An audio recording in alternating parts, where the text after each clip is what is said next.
So today we're going to talk about a couple of interesting things. The title of this topic is actually quite complex and quite encompassing. As you can see up there, it says, how do we ensure intent, clear policy, cloud-native, and lean NFV technologies, which is a little confusing. But we figured that as a group, we talked about it, and I think we're going to talk about NFV, the evolution of NFV, some of the interesting things around intent, cloud-native, and then how do we get NFV to run leaner, if you will.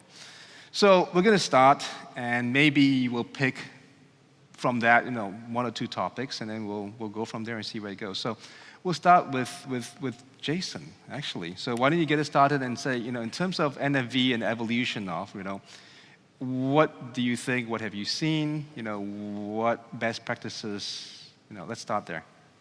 Okay. So I think several years when we introduced virtualized technology to our telecom industry, I think one of basic fundamental purpose is that we are going to introduce those technology which is either proved to be very successfully on the OTT side to our telecom industry. Right. So it's not only Big Five or Big Six or Big Four involved in this industry. So we have to invite a lot of innovation, new companies to our ecosystem, not only Big Five, Big Four, okay? So I think this is what at ETSI do. They set up NFV architecture, including infrastructure, hardware, decoupling, and we have orchestration. So I think it's very interesting and very good for our industry. We are attracting new technologies, new peoples to our industry, and push things go that. So that is why we can see on the 5G, especially on the 5G core network, we are set up, a virtualized platform, a cloud-native, service-based architecture is very good. I think, but we still have to keep our first mind in our head is that we have to invite the OTT side technology. So that is when we introduce cloud-native, so we still have to think about it. So our cloud-native platform should be compact with existing cloud, no matter it's Amazon Cloud on the public or any VMware or Red Hat. So we have to encourage the application level, which is running on the central, on the public cloud, which can also be running on our edge. Sure. Telecom cloud. So I think it's very interesting. So we have to keep encouraging the ecosystem to be a multi-vendor ecosystem.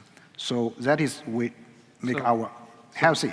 What I got away from that was, multi-vendor, Yeah. let the OTT come in and play. Yeah. But the EDC NFV architecture is laid out should allow for some of that. So maybe Stefan W. I'm going to go with Stefan W. and Stefan G. because there's two Stefans here. It's very confusing to me, but that's okay. So what do you think? EDC architecture, cloud native, does it mesh? I think they did a nice job back then, but I have to disagree that it's the solution. So I'm from the IT space actually in the end, and if I look at it, then I'm wondering what is from the orchestration perspective, because that's my side, element manager, VNF manager, NFV orchestration. Do we need all those components? So, right. so these for me, these are kind of roles, but it's more like feels like a translation from what was in the old days there. Now we have to make it in a virtual way, but maybe they are not necessary anymore. I don't know if Google has an element manager or a VNF manager or whatever. Yeah. So I think it was the first step, but there are more things to do. And also in telecom, it's not only NFV.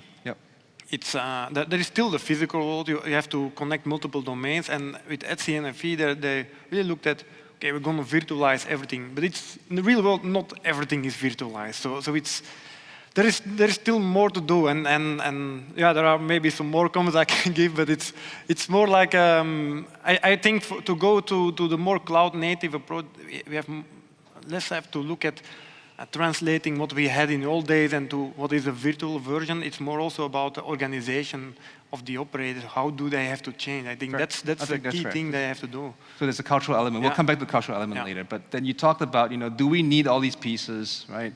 And let's go to the two orchestrators that orchestrate all these pieces. And we'll start with the other Stefan G. Do we need all those pieces, as Stefan W. indicated, right? So yeah, maybe even more actually, because we have seen that things are getting more complex. We have more players, which is good on one hand side, right, in this field.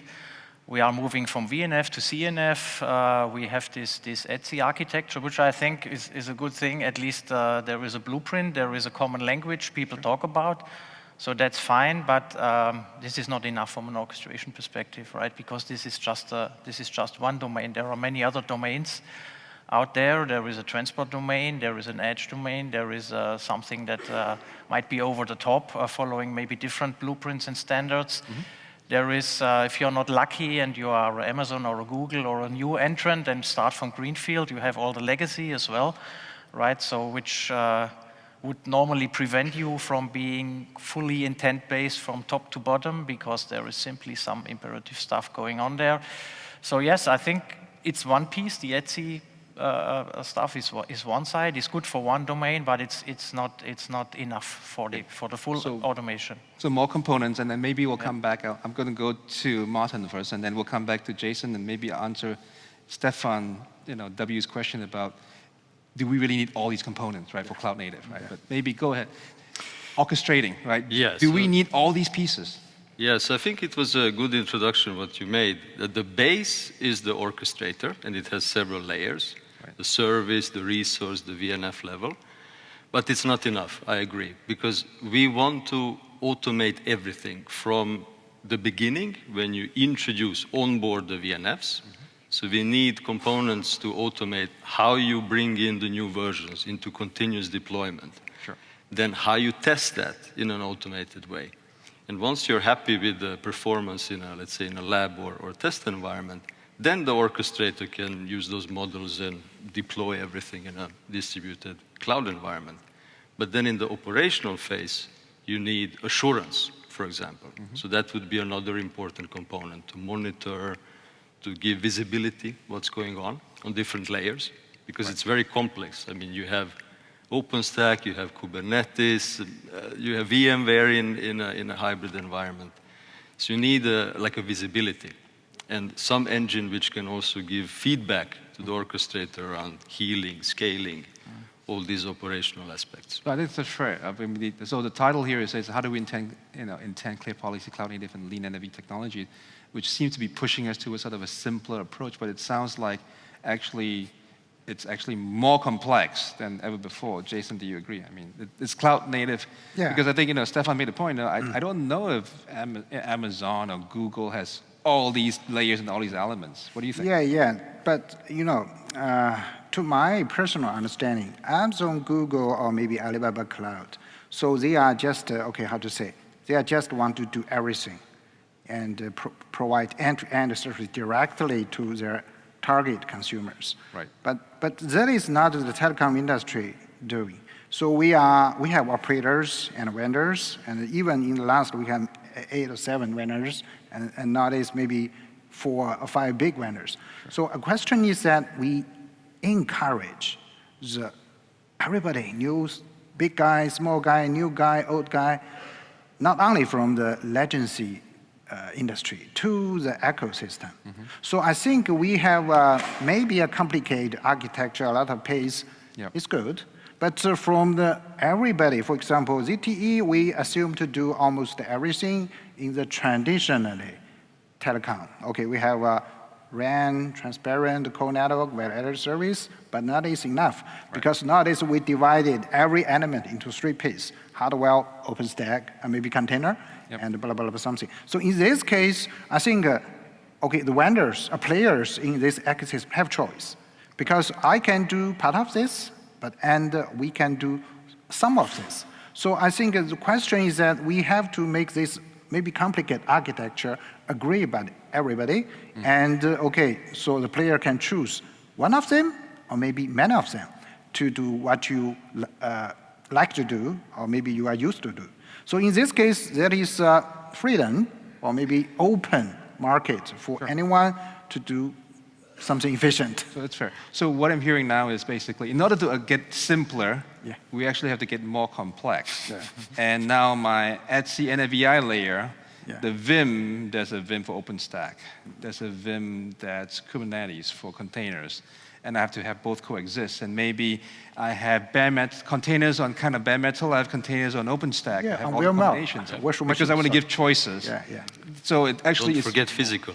Yeah, visible. Yeah, exactly. So now, then I got visibility. I got assurance. All these missing boxes that were in the SE diagram. So my SE diagram just exploded, right?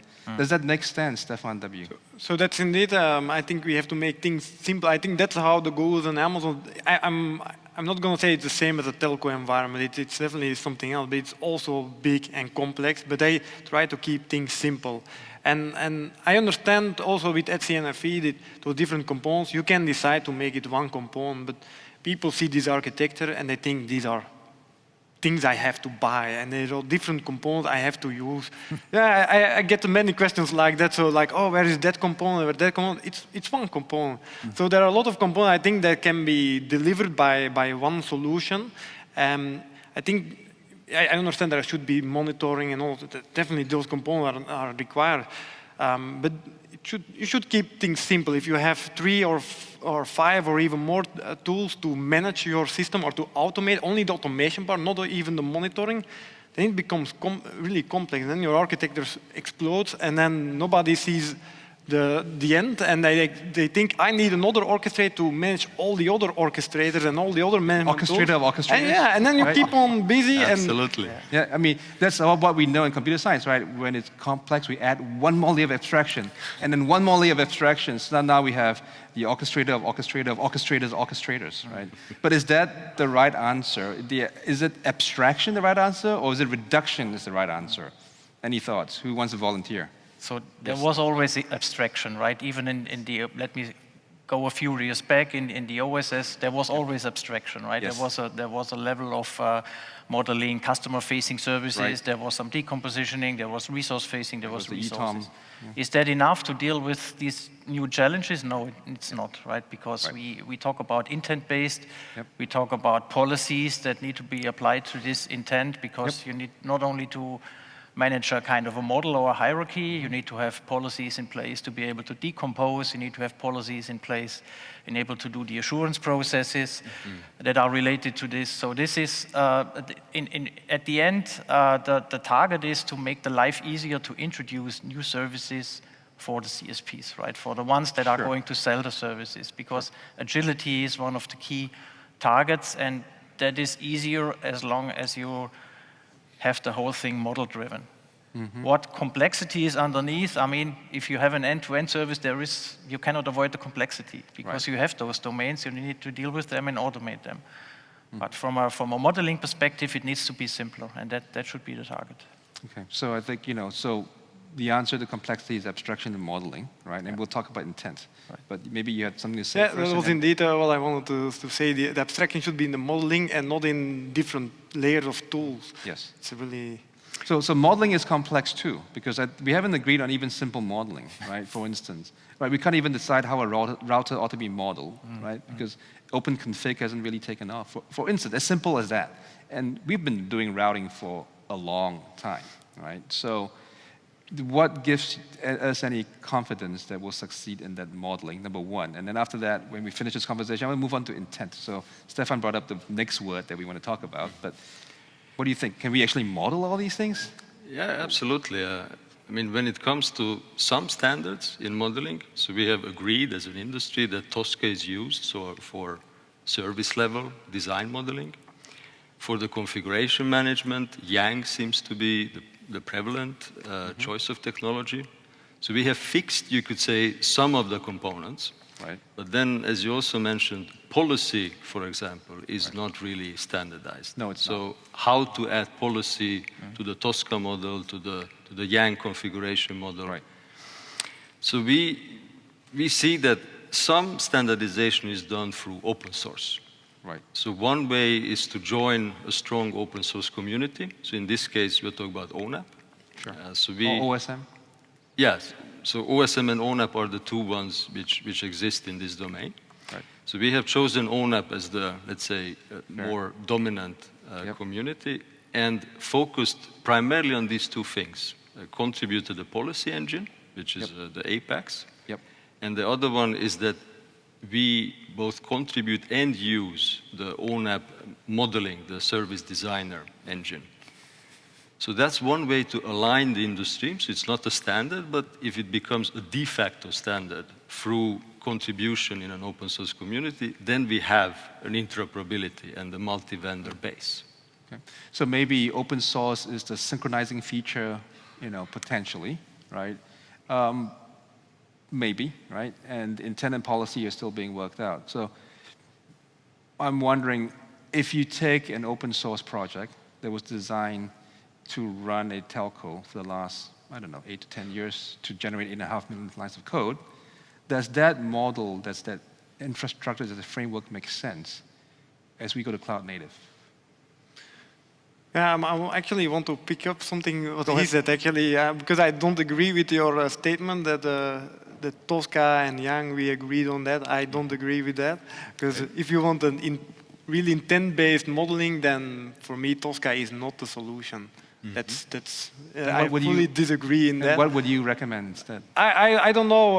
We have our own approach, and I don't want to say that's the solution, because it's probably not the perfect solution, but it's more, for me, Tosca is more like defining a workflow, and an intent is more like this is the end result. So you have to be able to define what is the end result and not the steps that have on how to get there. So it's not for me the perfect solution for an intent base. So I think there we still have to work there to improve, and I know that some other vendors also have other solutions, and somewhere we have to find another way to what is more like a way to describe the end result, because the workflow, I don't think it's a productive way of people or technical people having to write, this is the different steps that the orchestrator has to execute, because in the end you're still doing the work of the orchestrator. You're saying you have to do all these different steps. He can learn it. He has to do it himself. You have to say, I want this. So it's human-driven orchestration. Yeah, right? for me it's still a human work. So we're talking about intent. Well, let's go with intent, right? So intent. Do we understand intent? Yes, no, maybe. So maybe, in some way. Yeah. So I think the understanding of intent is getting more. As said, the concept of abstraction was always there for many years. Right. Intent per se is kind of a declarative idea. I want to achieve something. I don't explain exactly how to do that. Yep. If we need Tosca for this, that's another discussion. Maybe this is suitable for a specific domain, that's fine. If you talk about management of VNFs and the life cycle of those. Yep. I think the important thing is that each and every domain should be able to expose actually the services they are responsible for to something. You mentioned orchestrator of orchestrators, right? Or call it cross-domain orchestration or whatever.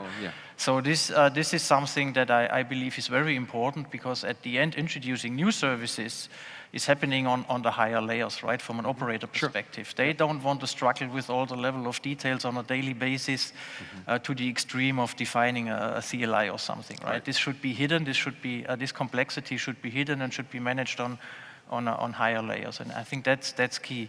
If you use Yang or Tosca or something that is a combination of Yang with other standards like YAML, that's another discussion. I think all of these are important, but it should be easy to model this intent. That's the key thing. So, Jason, do you think it's easy to model intent? Do we know how to model intent? Yeah, but I think when we introduce the intent, so the people, for example, operator intend to do network to do something. I think the first thing is that we have to guarantee the KPIs. So we have sometimes we have assurance. So we have to some policy to assurance the dedicated KPI should be guaranteed. SRE should be guaranteed. Which is fair, but then the question is, are you going to use the KPIs to define what intent you can define? Or should you define the intent first and then find a way to measure the KPIs to certify that you have met the intent, right? So which one drives which one? I think that maybe I have to identify the KPIs. Okay. Then the intent is to keep the KPI as the SRE defined. So maybe what you said, well, I'm just putting words in your mouth, but saying, what you're saying is that if we can't measure it, then how do you actually assure intent? And that if you can't assure it, it makes no sense to have intent, potential. Yeah, I think because KPI is going to SRE, but our network do have some resource. So how to, based on the resource, to keep the KPIs. So in this case, intent, sometimes I think normally to operators should keep the SREs. So Martin, you agreed that the KPIs drive intent. You talk about assurance, right? So I think there are two aspects here, and I want to connect what you both said. Yeah. Because at the end, operators want to introduce new services fast. I mean, that is really the goal. So there has to be a way to model that service in a way that multi-vendor components can be put together in a fairly straightforward way. Right. So that's why it's important that the industry, we agree how to basically describe the components, being Tosca or Yang or other, but to agree how to describe the components, and also describe the service end-to-end, being core, being transport, or being radio, and then also describe what are the boundaries to operate that service. What kind of end-to-end latency we want, what kind of redundancy scheme we want, what kind of KPIs we want to monitor to ensure that that service is running end-to-end. So that is the goal. And of course, you want to break it down in such a way that it's also executable. So it goes back to what you said, that yes, you have the high-level end-to-end service orchestrator, which then connects to different domains which provide part of that service. And that is the goal. And then, of course, when you start talking about intent, you also have to mix in not just assurance, but, for example, machine learning, how to actually achieve some of the goals of this end-to-end service running. Right. So then maybe, are we there yet? If not, how far are we? I don't know, 50 kilometers? If I had 3 wishes free, right? Yes. I think all the involved parties need to contribute to that. Firstly, I think the vendors that are providing the network functions, either physical, virtual, or cloudified, whatever, they should come up with as much as possible standardized models how they expose their resources and services. Sure. This could be a Tosca file in the VNF world. This could be a Yang model for a router, whatever. Yes. Secondly, I believe the vendors or the orchestrator level really they should really understand how to model the intent, how to provide an environment that is as much as possible based on standards, as much as possible model driven to make it easy to describe the intent. Not talking about languages now, but there could be different options. And thirdly, I believe also the operators, right? They also need to change and be ready for when we talk about introducing services fast, being agile, there is also a need to conduct these programs and processes in an agile manner, ideally in a DevOps approach. Right. So there is some organizational changes needed as well.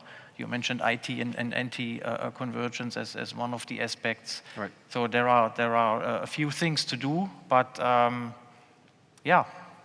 So it's doable, but are there any efforts underway in intent? It seems to have died. Okay, so I can share my tips. So I took intent because nowadays, telecom network is still kind of a pipe. Maybe we regarded ourselves as a smart pipe. But actually the pipe is we are serving the application. Sure. So the intent should come in from the applications. So nowadays, I think the interface between our pipe to the application is kind of as KPIs. Okay. Well, I think that's fair. But I think the application guys don't understand what the network can give them. And connection, reliability as a latency, okay, yes, 5.9 or 6.9 or something like that. Right, but do we expose that to them today? Yes, a lot of capabilities are there. So for example, if we talk about like one aspect of intent now in a distributed cloud is, okay, where do I put the workloads, right? Because you can describe the service in any language you want, but at the end, when you deploy the service, there's a question about okay, how they are secure latency, Right. how they secure potentially the right cost level, and do I have the right throughput between the different distributed cloud components, Right. and so on. So what we did is to add an algorithm to be able to automate the workload placement. Right. So looking at latency, because latency is available for many of the sites. Fair. The transport is usually known, like what kind of max capacity is available. And cost per different sites is also available. Like a small edge site close to RAID is more expensive resource-wise than a central data center. So with all this data, you can give an intent to the orchestrator to put or place the workloads to satisfy the latency, the throughput, the cost restrictions. Yep. And of course, to ensure it after, that there is an operational process to keep it running. Right. So I think that's fair. But I would say that, then right now it's vendor specific then, for the most part. There is no sort of overarching, every vendor has his way of optimizing or doing it. And in some ways, to me, it looks a bit like on the cloud side, you have vendors for cloud optimization and workload management, which are multi-cloud, and they do the same thing. They have placement algorithms, they have cost minimization, they have latency reduction, right? So, but those are, again, vendor-specific as opposed to sort of universal, right? And maybe that's the reality today, and then after you're done with it, you'll open source it. Or, I don't know, whatever, right? Yeah, a lot of standards do exist. So in our space, in orchestration space, I mean, you talked about Etsy. Yeah. Then you also have the TM Forum API. Yes, the TM Forum APIs, absolutely. Then FreeGPP governs the network slicing and all the link to the 5G. Yes. You have the de facto standards like the OpenStack, the Kubernetes interfaces. So you could say the space is fairly, if you look at it, fairly standardized in different ways. So potentially an interoperability or de facto So maybe the evolution possible. of the components we're using today, potentially. Yes, Stefan. So for me, the question is, do we really need to standardize everything? I know there should be interoperability, and then the APIs, that's really good work from like TM Forum that you mentioned, and MEF, they're working on things, interoperability between operators. But what's behind? I don't care whether you are using Tosca or whatever. I don't care how you enforce this intent, which algorithm you use. I just want that you deliver this kind of intent. How? I don't care. So these different vendors on optimization and distribution, it's good. There should be competition. Maybe one algorithm is better. Maybe. I think I think the definition is always the case, right? When you define APIs, it's got to be high enough to make sense. It's got to be low enough to, it's got to be low enough to add value. It's got to be high enough that the vendors can differentiate, right? That's always been the game. Yes. Always has been, right? But maybe the changes. So let's move on. Maybe it changes. Maybe all the changes when we go cloud native. Yeah. No? Yes? Maybe? Jason? Yes. Yeah? So it's all fixed. Yeah, Maybe. cloud native is good things. So when we're talking about cloud native, somebody said we introduce container, DevOps, automation, and something like that. Yeah. So I think like in the cloud, one of two things very important for cloud native.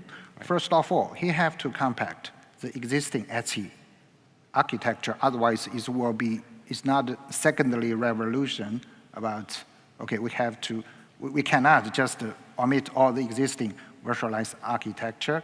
So that is why somebody said, oh, I have a container, which is a virtual machine-based container. So I have a bare metal-based container. So that makes sense, because it's just an expansion of existing Etsy architecture.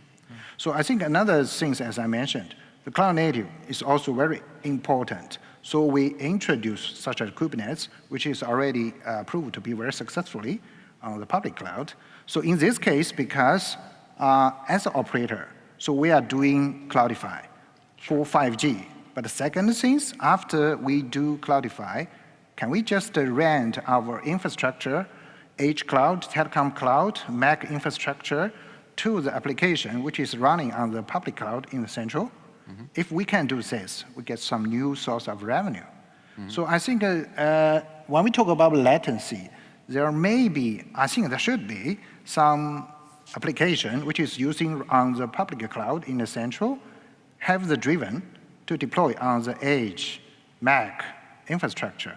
for latency, for content distribute, for whatever. Okay, so that is my basic understanding for the cloud native. So next-gen NFV is cloud native. Yeah. That creates a continuum to the edge. Yeah. And the public cloud application. We have compact for the public cloud. Can come to us as carriers and run their workloads on us. So I don't know. What do you think? Yeah, so maybe just to add what you said, I mean, with cloud native, we have now a lot of experience because the 5G core from Ericsson is all redesigned. Was it easy?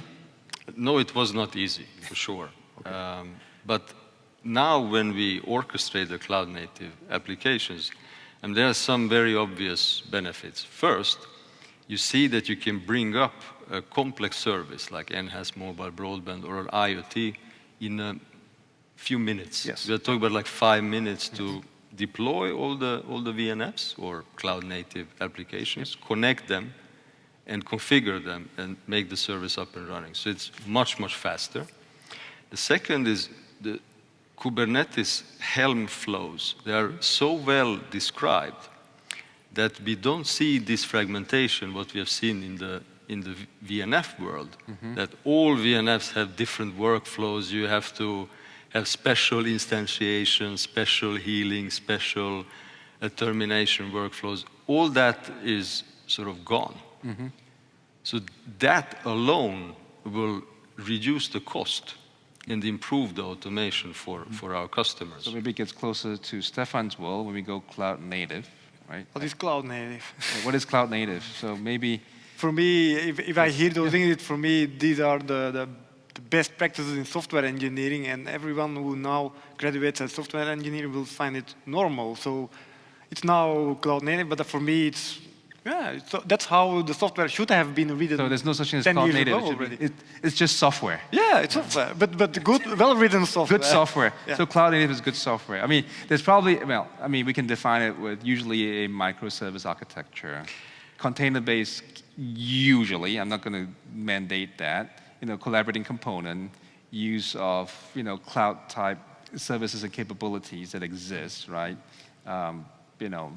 Using etcd. I mean, some of the services exist. You don't have to name, etcd or whatever it is, call it, you can use, key value stores to coordinate, things like that, right? You try to make it stateless and store your state in a specific location so you can do persistence separately, all the usual attributes. It's probably 5 to 10 attributes you can name. But say that they succeeded very painfully, but he's on the other side now, right? So we can go cloud native. But what I heard was cloud native on the orchestration side. What about cloud native on, I mean, for NFV, it's going to be cloud native on the VNF side. Right. Is that reality today? Yes. Yes? Yes. Yes. Yes. VNF? Yes. So Aziti is also very, okay, how to say, we are the challenger of the market. We try to be the challenger of the market. So we like to introduce those technologies, for example, container, to make something agile. So that is how to approach in something like our telecom elements to be continued integration, continued development. Sure. We are very migration very quickly, just like OTT application. So that makes sense. That's good for the industry. I think it makes sense. I think it's good. But are we actually really there? Yeah. Right. So back office, yeah, sure, because back office looks more like IT stuff, right? Yeah. What about the I/O heavy stuff, the VNFs that have to do the hard work? Are we there yet? So what we did, we took the CNCF, the cloud native foundation components, sure. Okay. and brought them inside Ericsson. And most of the new applications are already built on that. Yep. So when we build, for example, the service orchestrator and the transport orchestrator product itself, we use the CNCF components to build the product. And that also gives a really high agility because you start with the best practices, you start with the best components you can find in an open source industry. And we are also doing the re-architecture for some of the VNFs, which are still in an early life cycle. Okay. So like in the 5G process. core, IMS, etc. Okay, including IMS, you are using container or microservice to restruct. Some of it. For user plane services? Yes. Does ZT use that for user plane services? Yes, we do the things. We using container rebuild our NFVs, including EPCs, 5GCs, or even database, okay? User plan or something. But I think there are still some latency element. So not everything together to the container-based, but some of the most, especially on the control plane, will be go first. Okay. Stefan, what have you seen? You've orchestrated a lot of things out there. Yeah, right. So from a network or from an agnostic orchestrator perspective, I would really wish that, yes, we are there quite on the cloud native side from the VNF perspective, but we can only unleash the potential of this cloud nativeness as soon as those capabilities are exposed on the northbound side, right? So whatever is possible in terms of policies regarding healing, scaling, and other automation aspects are only possible if those capabilities are exposed. And that's not only limited to the ETSI architecture, to the VNF, but also to the transport network, to the SDN controllers, and the optical side, and so on. So there is, this is actually the precondition, I would say, to have a full end-to-end automation in place.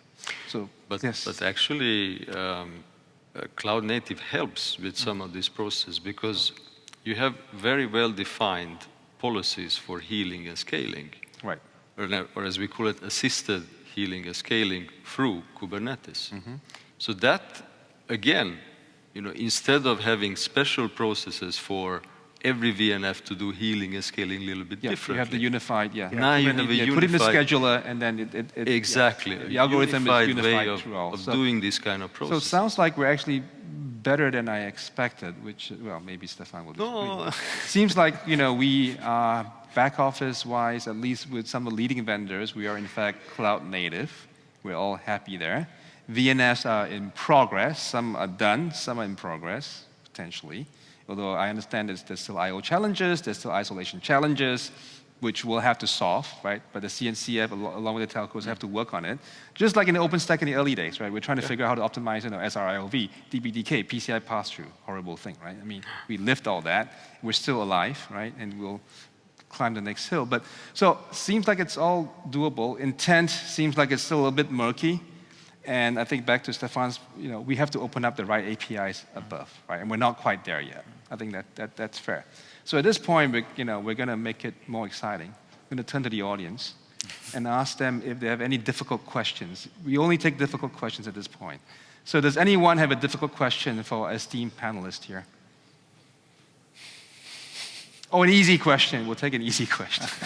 Does anyone have any questions for them? Yes, go ahead. Do we have mics? Or? Yes, we do. So you just hold your question. The mic will be rushed to you rapidly. So, sorry. That's good.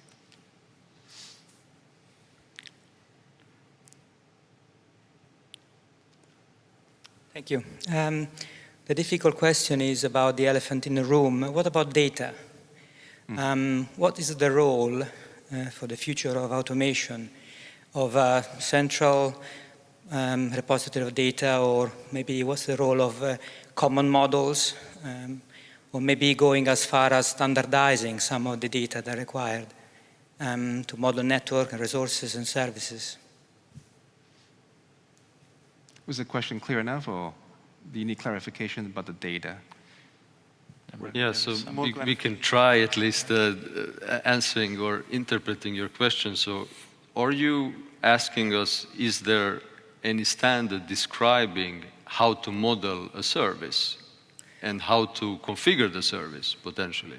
Well, I know that there isn't a standard. I know, that's true. Do we need a standard? Or because, when we talk about data, things become much more controversial about the need of standardized data, but then actually our customers don't want to standardize data, or maybe they have the data in different formats and it's too expensive to unify models and data. So it's a very controversial topic that I don't think is debated enough. No, so first I agree that we are not there yet. Yep. That there are not enough standards in this area. And we also said that data and policy are not really well defined. And these are the sort of key elements to be able to achieve this model-driven design. So I think we as an industry need to work towards that.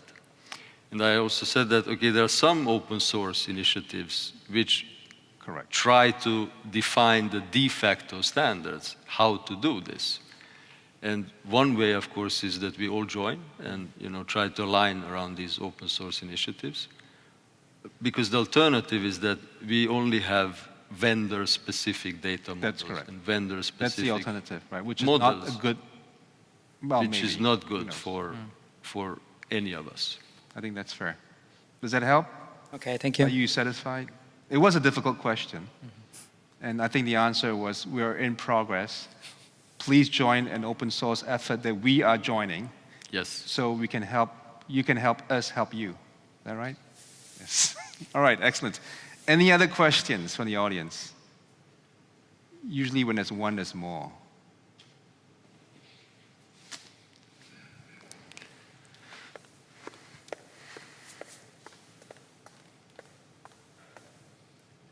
Yes, the question is about deploying VNF as containers. It seems to be a consensus in the cloud. I mean, that's a way forward, and we understand that. But when you look at the Edge and the UCP, especially UCP and NFV vendor, it's still pretty much a VM-based type solution. So what's your perspective on that and about moving the containerization towards the Edge? There seems to be some difficulties or barriers for this to happen. Thank you. Yep, very fair question. So back office, you guys obviously have experience turning Yeah, microservices. Maybe I can talk something about my idea. So when we're talking about Edge, so we do have a limitation about the resource. So in this case, we need a light technology, light, cloud. So in this case, container is more light compared to virtual machine. It's not only Azure, it's light. So in this case, I think the target is we need to introduce container.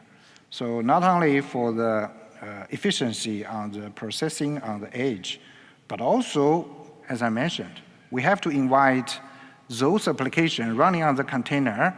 We cannot ask them to a vertical industry application to the Mac. So in this case, we have to support. But I think we are on the way. I think we're on the way. I think the question, is a valid question, which is, if you look at all your favorite SD-WAN deployments out there, pick the favorites that you orchestrated or the ones that you deployed or the ones you're aware of, look at all the VNS. Like, look at the edge. Look at all your favorite SD-WAN vendors. I'm not going to name them. I could, but all 60 of them. Plus your firewall manufacturers, right? Plus, pick your favorite, WAN op, right? They're all VNFs. They're all VMs. Yeah. There are no containers. I don't think it's a problem. They will rarely move to container, but is container the solution? Maybe next week someone else invents something else, and you have to move to something else. So it's, I think, serverless. The native part. Serverless. The cloud guys are already there. Whatever. The cloud native ID then is maybe also about how to handle this kind of changes in technologies. You have to be able, as an organization, be flexible, be able to adopt new technologies quite quickly, because now we're waiting till everything becomes containerized, but by the time it is, then containers are old. Well, maybe, and I mean, to be fair, okay, so I think there's 2 points there. I would agree that but at the same time, containers are going to be around for some time. It took a while to get here. I mean, containers have been around for a long time, from, anyway, I'm not going to go to evolution of containers, but it took a while to get here. I don't think, just like VMs, they're not going to go away anytime soon. Containers will take some time to mature. But I think there's a hint in what Martin said. It was very painful for Martin personally to translate the orchestration systems in your 5G core to microservices. Imagine that level of pain applied to all the different vendors for VNF manufacturers. Because it took a re-architecture, I'm guessing. Exactly. It was a rewrite, right? Yes. It's not a porting effort. Yes. So porting from a PNF, or physical network function, to a virtual network function is a porting effort with tweaks and some changes and optimizations. But going from a VNF to a CNF is a re-architecture and a rewrite. That's very difficult. But back to that question, actually, what you asked. So we did a trial, without naming the operator and the vendors. We did a trial when we put on the universal CP an SD-WAN component. So there are some already containerized, not all of them, but some kind of containerized. But yeah. Exactly. Yeah. a firewall component, and then the user plane function from 5G core. Because the beauty with the containerized solution is that now you can shrink down things. Because before it was not possible to deploy like a user plane function out there at the edge on like a universal CP, which is more or less like a small pizza box. But now that is possible, and that is really opening up for completely new set of use cases like local breakout. Yeah, right. And so on. User plane function for local breakout. Exactly. What we see talking to our customers, you mentioned it's more lightweight, right? Moving to a containerized, so maybe there is no other choice, right? Because as long as it's not lightweight, there is a problem with the business case introducing such concept, right? On a UCPE, combining SD-WAN with whatever kind of additional value-added services that you might want to place on the UCPE as well. If it's not lightweight, the business case might not fly at all for many CSPs. No, that's fair. So maybe the business case today, the VNS are just fine for SD-WAN deployment. And then as time goes on, inspired by the 5G core that you have on that and how lean it is, the VNF guys will say, look at that, what they've done. I will go through the pain and re-architect as well. But I think what I would submit to you is that layer 4 to 7, a lot of the VNFs, that market will change dramatically, because when in the rewrite, you'll find there are a lot of common functions. And you will find that after you have the ability to classify your traffic, most 4 to 7 is just a set of rules applied to that categorization of traffic. And so that collapses the market dramatically, or changes the market dramatically.